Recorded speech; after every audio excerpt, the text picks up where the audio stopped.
आज भेज दिया मैया सुरुचि ने वन में कि बेटा वन में जाओ और वन में जाकर के तपस्या करना।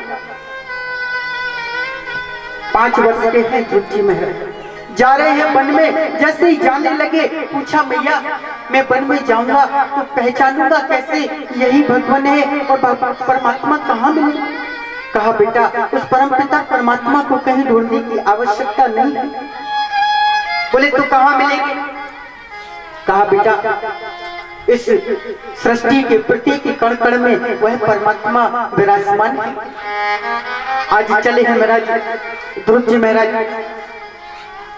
जैसे ही चलने लगे वन की ओर, सामने से नारद जी आते हुए दिखाई दिए और जैसे ही नारद जी को देखा साष्टांग लेट करके प्रणाम किया। नारद मुनि ने पूछा अरे बालक तुम कौन हो? कहा मैं हूं ध्रुव। पूछा कहाँ जा रहे हो? तो कहा भगवान की तपस्या करने के लिए जा रहे हैं, प्रभु को पाना चाहते। कहा बेटा एक बात बताओ घर में कौन कौन है? कहा घर में पिता है, माँ है और मैं हूँ। कहा अच्छा एक बात बताओ, घर में जब भूख लगती है तो भोजन कौन खिलाता है? बोले माँ खिलाती है। बोले कितनी बार भोजन करते हो? बोले कभी कभी 2 बार करते हैं, कभी कभी 3 बार और ज्यादा भूख लगती है कभी 4 बार करते हैं। बोले बेटा तो इस वन में तुम्हें कौन भोजन कराएगा और इस वन में तुम्हें खाने को क्या मिलेगा? हाँ और जितनी जल्दी हो सके महाराज वापिस लौट जाओ। अगर कहीं किसी शेर चीता भालू ने देख लिया तो अभी अभी तुम्हारा नाश्ता कर देंगे। जैसे सुना ध्रुव जी महाराज बड़ी प्यारी बात कही महाराज। बोले कहा नारद जी आपने कहा कि इस वन में भोजन कहां से आएगा और भोजन कौन खिलाएगा? ध्रुव जी महाराज कहते हैं जब दांत नहीं तब दूध दियो, अब दांत दिए कछु और भी देगा।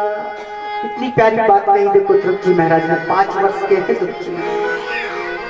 कहा नारद मुनि जब हमने जन्म लिया, जब हमारे मुख में दांत नहीं थे, कैसे महाराज दूध की व्यवस्था कर दी और अब दांत दिए हैं तो कुछ और भी व्यवस्था परमात्मा ने कर रखी होगी। कितना अटल विश्वास है ध्रुव जी महाराज को प्रभु के प्रति। आज नारद जी महाराज ने मन में सोचा महाराज इन्होंने पहली सीढ़ी पार कर दी। फिर पूछा देखो बेटा हमारे शास्त्र कहते हैं, ग्रंथ कहते हैं जब तक हमारे जीवन में गुरु नहीं आएंगे, जब तक हम गुरु किसी को नहीं बनाएंगे तब तक हमारा कल्याण नहीं हो सकता है। कितनी भी सेवा करे प्रभु की, प्रभु कभी प्रसन्न नहीं हो सकते। कितना भी कन्यादान करे, कुछ भी करे महाराज, जब तक हम गुरु नहीं बनाएंगे तब तक हमारा कल्याण नहीं हो सकता। प्रेम से बोलिए जय श्री। बोले गुरु मंत्र लिया? ध्रुव जी महाराज ने कहा अभी तक तो नहीं लिया। तो बोले पहले जाओ और किसी को गुरु बनाओ। इधर ध्रुव जी महाराज ने कहा देखो नारद मुनि आपसे अच्छा गुरु हमें दुनिया में और कौन बन सकता है? मैंने साधु संतों की मुखारबिंद से सुना है जिनके हाथों में वीणा होती है वह महाराज नारद मुनि है और नारद तो प्रभु से जोड़ने का कार्य करते हैं। लेकिन मैं पक्का कह सकता हूँ आप नारद नहीं हो सकते। क्यों? क्योंकि आप तो मुझे घर जाने का रास्ता दिखाते हैं। जैसे ही सुना नारद मुनि की आंखों में आंसू आ गए, हाथ जोड़ करके प्रार्थना की बालक ध्रुव मुझे क्षमा करना, मैं ही नारद हूँ, मैं तो तुम्हारी परीक्षा ले रहा था कि तुम प्रभु की जो प्रार्थना करने जा रहे हो उसमें परपक्व हो कि नहीं। आज सुंदर गुरु मंत्र दिया और महाराज सिखाया है, बताया है कि वृंदावन में जाओ और यमुना किनारे वट वृक्ष के नीचे खड़े होकर के तपस्या करना, तपस्या करने की विधि को बताया है। आज ध्रुव जी महाराज आए हैं वृंदावन, यमुना में स्नान किया और एक वट वृक्ष के नीचे खड़े होकर के तपस्या कर और 5वां महीना लगा। महाराज ध्रुव जी महाराज ने ऐसा प्राणायाम चढ़ाया, ऐसा प्राणायाम चढ़ाया महाराज देवता भी घबरा गए और देवताओं को जब श्वास लेने में तकलीफ होने लगी दौड़ते हुए भागे ब्रह्मा जी के पास और ब्रह्मा जी के पास जाकर के कहा अरे ब्रह्मा जी क्या सृष्टि का प्रलय होने वाला है? ब्रह्मा जी को लगा हाँ लगता तो मुझे भी है कि सृष्टि का प्रलय होने वाला है। कहा चलो भगवान विष्णु के पास चलते हैं। और भगवान विष्णु के पास आए और आकर के भगवान विष्णु से पूछा क्यों प्रभु सृष्टि का क्या प्रलय होने वाला है।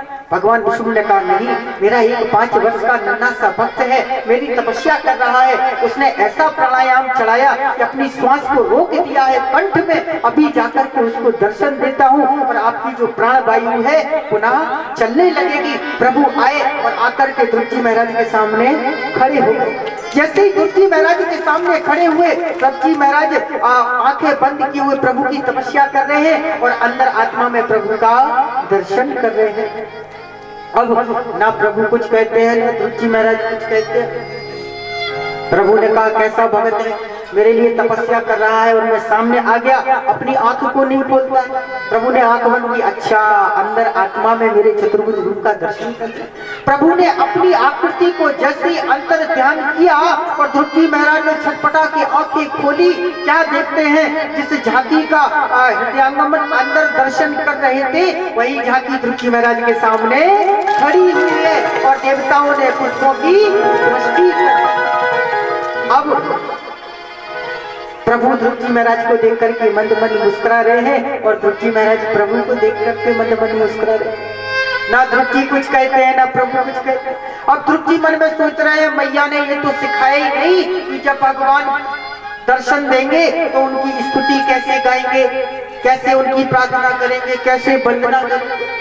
बोले फिर अब भगवान तो अंतर्यामी है, घट घट की जानते हैं। उन्होंने अपना शंख लिया और जैसे ही ध्रुव जी महाराज के कपोल से स्पर्श कराया और ध्रुव जी महाराज को वेद वेदांत का ज्ञान हो गया।